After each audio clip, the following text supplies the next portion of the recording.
So for the first lab that you have, you'll be doing a reduction of acetophenone and some derivatives. So the first week you'll be focused on the acetophenone and the second week on the derivatives, as well as doing some computational work. In these pre-lab videos, we'll cover the basics of the lab. It is best to read the lab first because there's going to be some questions that are embedded in here that's probably only in the pre-lab. And then I'll also watch this video and pay attention. There's only one attempt at the questions, so you want to make sure that it counts.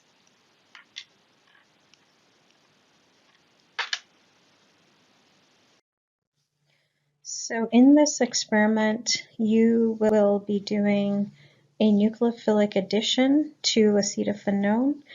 I will have the mechanism on another slide, but you are going to be using sodium borohydride as the nucleophile. It will attack the carbonyl carbon on the acetophenone, and you will examine the product of the reaction through NMR. You'll do IR polarimetry as well as refractometry. Now, in lecture, we learned that because the carbonyl is trigonal planar, in theory, you should be getting a racemic mixture, and we're going to verify that through our polarimetry data. Now, the investigation part, the inquiry part, because all of our labs have some inquiry component. So the first week is really just verification. The second week is the inquiry where we're comparing our data to the derivatives of acetophenone. So whenever you have these kinds of molecules, we can look at electrostatic maps to also see how blue it ends up being around the carbonyl carbon. That can kind of help us. And we can see in this molecule, it's still going to be quite red around the carbonyl, but because we have this benzene ring that withdraws density from the carbonyl, so this is similar to what I'm asking you to do with Spartan.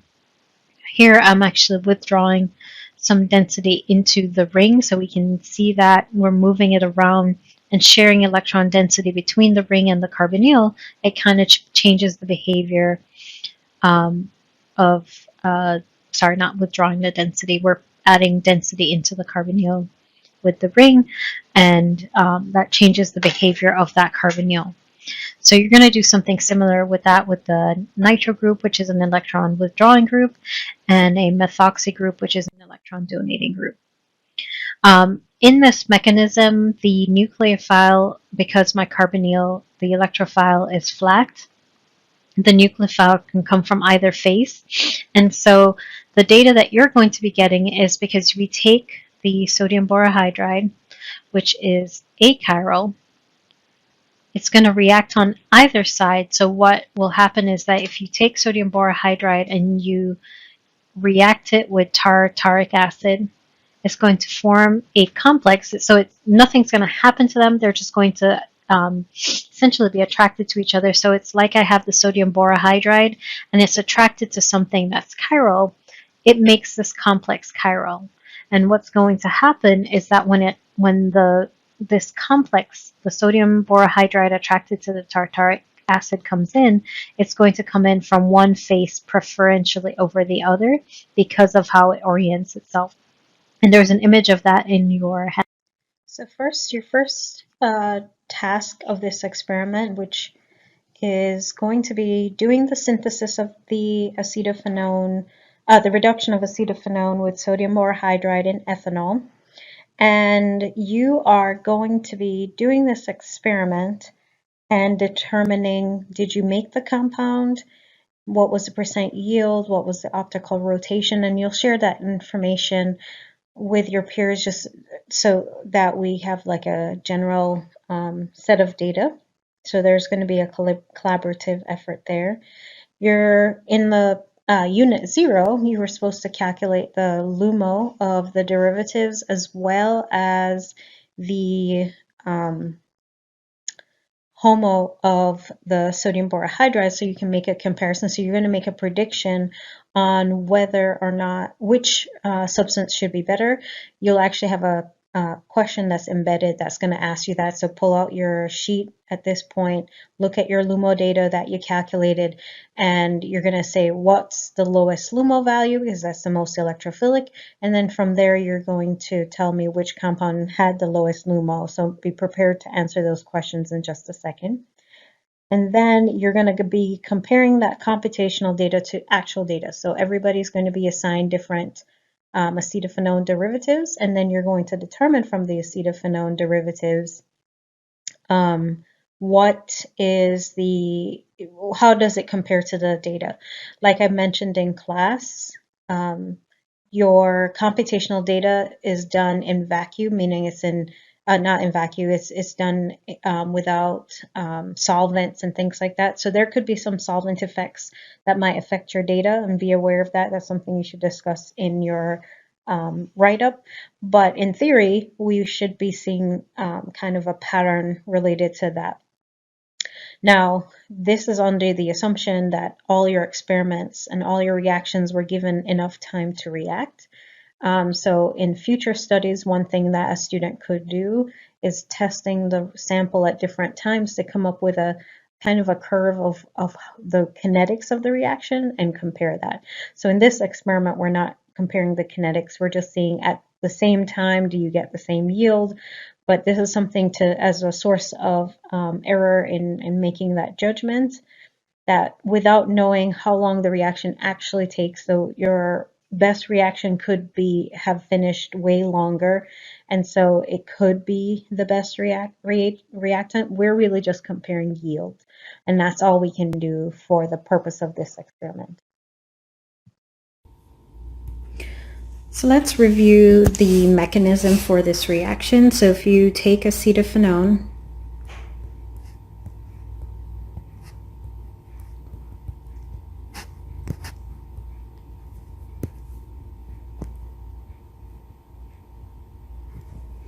and you take sodium borohydride, recall that in your organic lecture we talked about the hydrogens being more partially negative. They pull the electron density to themselves versus boron. Boron is more electropositive. And so the hydrogens have no electrons of their own other than what's in their bonds. So they will share electrons from the bond, open the pi bond up. Then you'll get your alkoxide. And then from there, remember, you're adding a hydrogen, so it's kind of understood. I don't have to draw that in. So in the next step, I'm actually not going to draw it in. And then we can use water to protonate. Now, if we notice that in the lab your stuff is not separating very well, we may add 10% hydrochloric acid to help the protonation step. The water should be okay, but just note that I may have you use a little hydrochloric acid.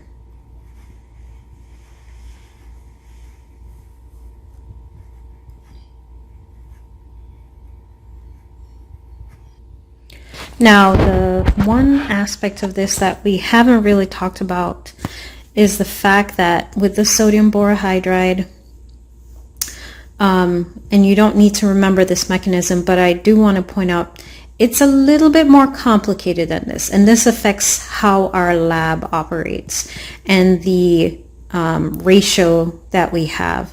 So that sodium borohydride now has an empty P, and technically what happens is before this next step actually happens, that negative charge on the oxygen attacks the empty p orbital,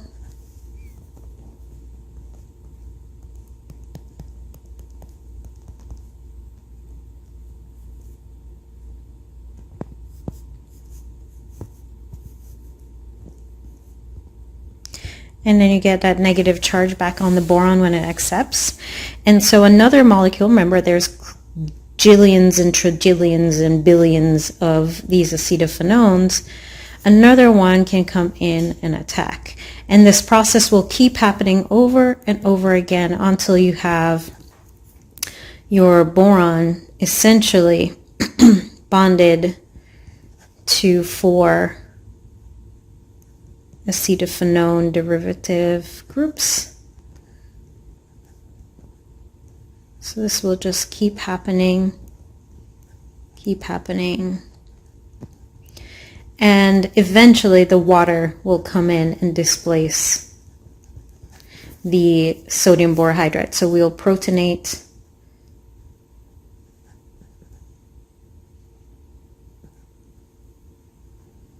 and this will happen, and then eventually you'll get all of your benzyl alcohols. However, what that means is that 4 acetophenones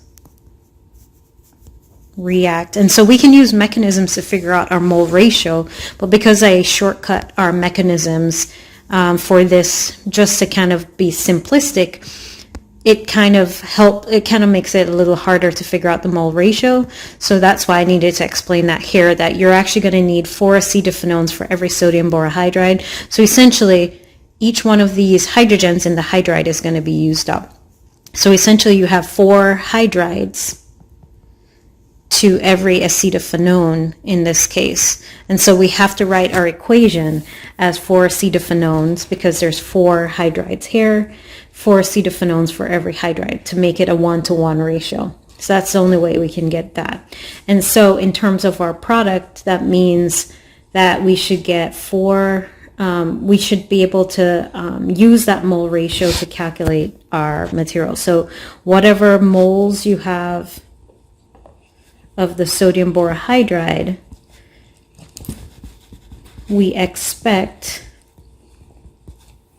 that we have, it should be 4 times that amount of moles of the acetophenone. And so you'll notice that your sodium borohydride is in way excess. Now, in practice though, because some of that sodium borohydride gets used up and reacts with the ethanol, reacts with the water to some extent, and that's why we need to keep our solution cold, we in practice only use 2 acetophenones. So when we design this lab, we use 2-to-1 sodium borohydride. But in terms of doing your calculation, you're going to base on that. Now, what does that mean as well in terms of your atom economy? So I had you calculate your atom economy in the first week based on what you think, but now that we've done this, we have to recalculate our atom economy. Now we take our molecular weight of our product and we know that in terms of one product that we get, so for every acetophenone we get 1 acetophenone, you get 1 of your product, and you're going to also have the molecular weight of water. But in theory, for every molecule of your product, you're only using 1 hydride. And so the question to you is, does that matter in terms of atom economy? And typically, yes, it does matter. We typically then would use a fourth of this calculation. But because we can't ensure it's a 1-to-4 ratio, just go ahead and use sodium borohydride in this equation, but that's under the assumption that it's a 1-to-1 ratio.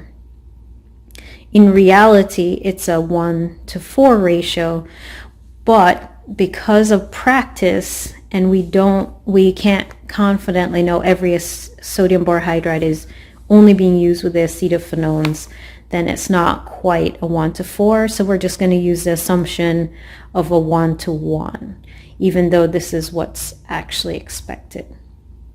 So you want to make sure that you make that assumption when you discuss your atom economy, that it probably should, your atom economy is technically a little higher than probably what you have proposed. So at this point, I'm going to revisit the mechanism of the reaction.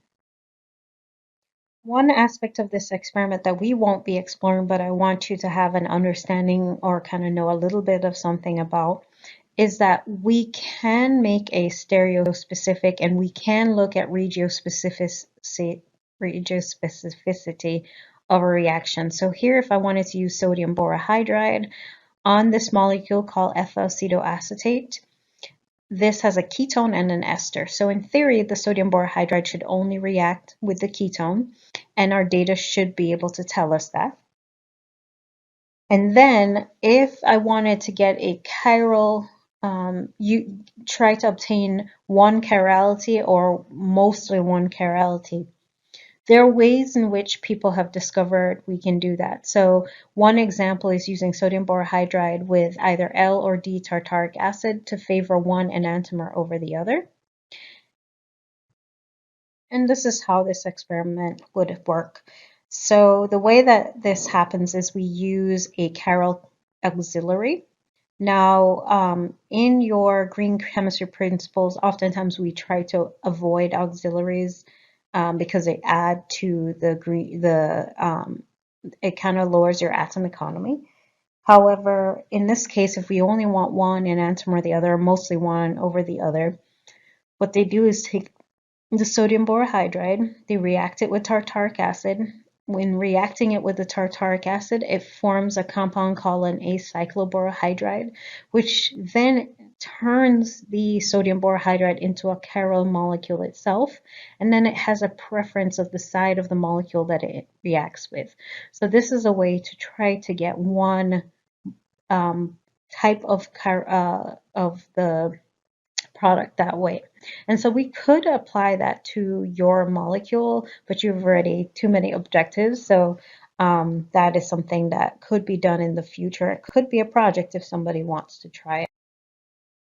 You will be using a variety of solvents. You're going to use the acetophenone. You're going to be using the sodium borohydride, and you're going to be using ethanol as a solvent.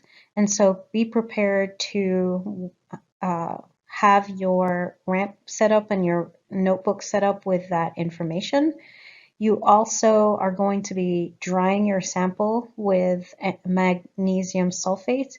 So we're using anhydrous magnesium sulfate, and that's because you have an alcohol. We really need to dry your sample really well, and magnesium sulfate is a little bit better of a drying agent than sodium sulfate. However, it's a little more expensive and it's a little trickier to use. It's a little more powdery. But other than that, it's pretty fine. You will eventually do some extraction and rotovap your sample. You will get your 25 ml round bottom flask. We're using a larger round bottom flask than we actually need, and we're using that because we need space for your extraction in the end.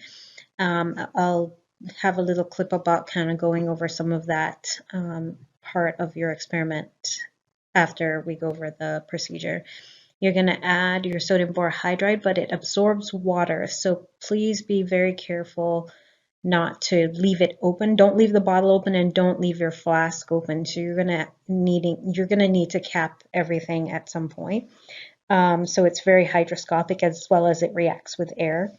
So clamp everything, lightly cap your sample with the little black cap with the septa in it, and then you're going to add your ethanol. You're going to cool everything. You let it stir to dissolve, then you're going to cool everything down. Once everything is kind of cooled down, then you can add your ethyl acetoacetate. Or ethyl acetoacetate using a syringe. So you're going to measure it with your 1 ml syringe, use a needle. Make sure after you're done adding, you clean the syringe, clean the needle out. But you're going to be adding maybe about a drop every 1 to 2 drops every minute. So you don't want to add it too fast because you don't want your solution to get hot. If it gets hot, it could affect your reaction. So you're going to try to keep your solution cool. Once it's done, you're going to take it out of the ice and let it stir for another 20 minutes. So during that time, you can work on other things. You can work on start preparing your report or something else of that nature. Once you're done, you're going to extract with ether 3 times. Be certain that you know which layer is what and label everything so that you don't lose your material. And once you're done, you're going to dry with the magnesium sulfate. And then you're going to filter that, wash it with more ether, the solid, because your sample will get stuck in the solid. Once you're done, you're going to put it in a pre-weighed round bottom flask so that you can rotovap it down and get your weight. Once you're done and you get all your data that you need to get, you can transfer your sample back into like a vial for storage. Don't save it in that round bottom flask. But once you're done and you get your final weight, you're going to do your analysis.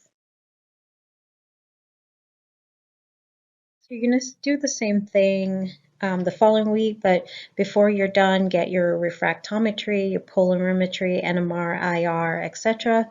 And then in week 2, you're going to do the same thing, but you need to ahead of time calculate how much of the starting acetophenone derivative you have. I will be assigning who has what at least the week. In that first week that you start lab, I'll go around and assign people, and I'll put that assignment in the ELN in the methods section so that you can see where that is.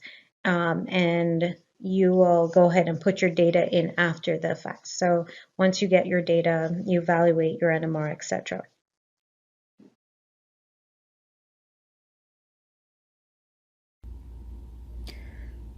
So let's talk about how you set up your glassware and then how we do our liquid extraction. So you're going to use a condenser, but it's not a condenser that we're going to add water into the condenser. So you're just going to use the condenser to kind of hold your solution and help to anchor your solution into the flask, and also to help make sure that if there is gas, because you're going to produce hydrogen gas gets produced a little bit in the workup step, and that kind of helps in terms of this experiment. And so what you're going to end up doing is you're going to set up, after you put the sodium borohydride in, and you're going to be dripping your acetophenone through the cap. Make sure it don't touch sides of the container. So try to drip it directly down. So use your syringe with your needle that you got your solution in, and then slowly drip down into the solution, so through the little cap. So that's one. In terms of your extraction, we're going to do a microscale extraction. We're going to do it in your flask. So instead of using a separatory funnel. So you'll have your solution, you'll add your ether, and you should see 2 layers separate after you mix. So you're going to add your ether, and then you're going to take another pipette, not the pipette you use for ether, so a new pipette, and you'll keep using this pipette for this purpose. And you're going to use this pipette to suction up your solution up and down so that you can mix it, because it's hard to mix otherwise. So mix, then let separate, and then you should see 2 layers once it separates. What you're going to do is take that same pipette once it separates, and you're going to pipette off the bottom into another container. So you're going to pipette off the bottom into a new container, and then you're going to add more ether.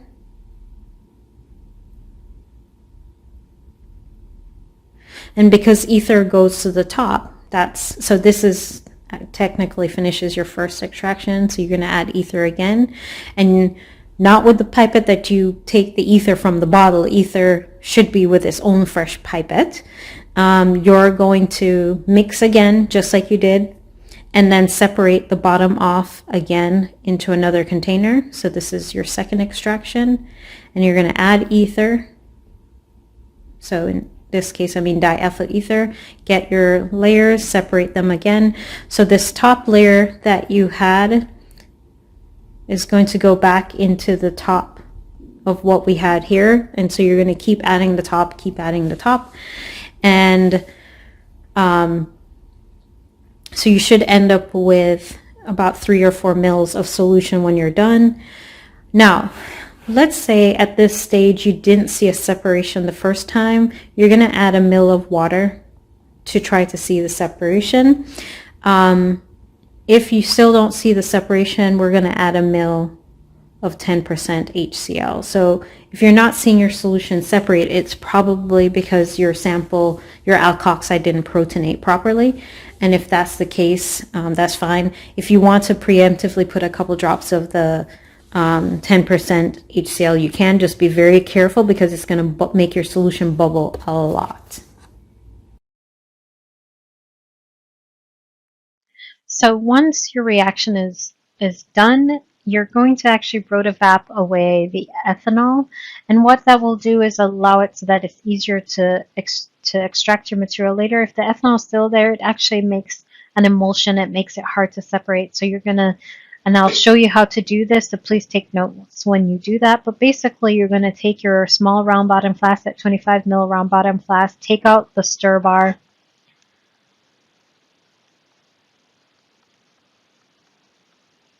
So you should have a stir bar in your reaction. Always have a stir bar in a reaction. So even if the procedure doesn't say it, you should put one in there. You're going to attach it to the bump flask. This thing is called a bump flask. What happens is that if this thing is too full or it bubbles too much, it will bubble up in here. And rather than go and get messed up, it goes in this thing, and you can always return your liquid back down. So you want to make sure that this is always clean before you use it.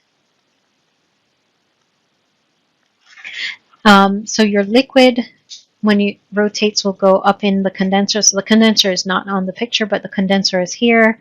Your solvents go down here, and your product stays in this container. Your product should be white, though, not this color. Analyzing your experiment using NMR, so you're going to get proton and carbon NMR. You're going to need quite a bit of your sample, so try to concentrate your NMR tube as best as possible. Carbon NMR is a little hard to obtain when your sample is very dilute.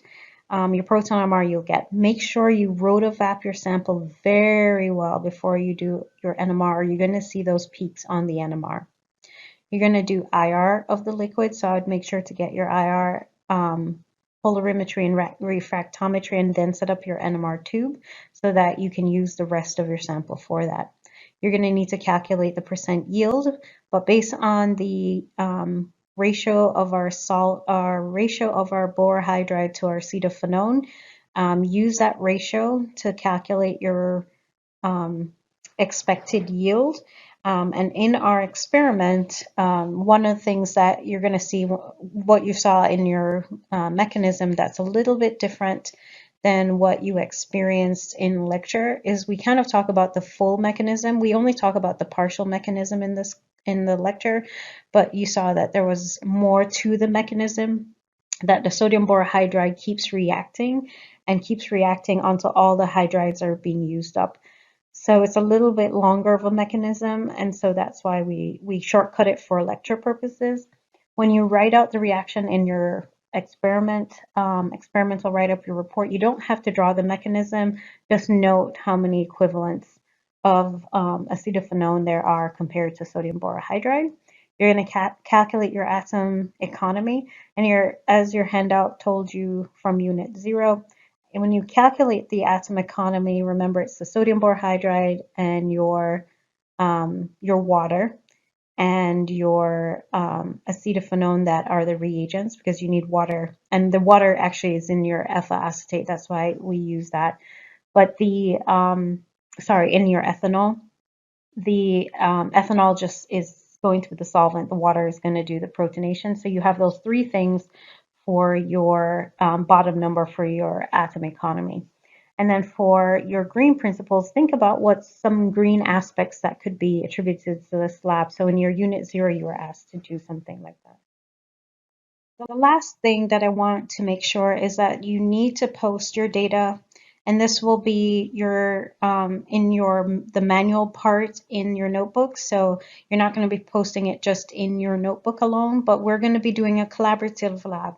One of the green aspects of this experiment is to not have everybody do every single step of the reaction, but rather different groups are assigned different things and then collaborating data.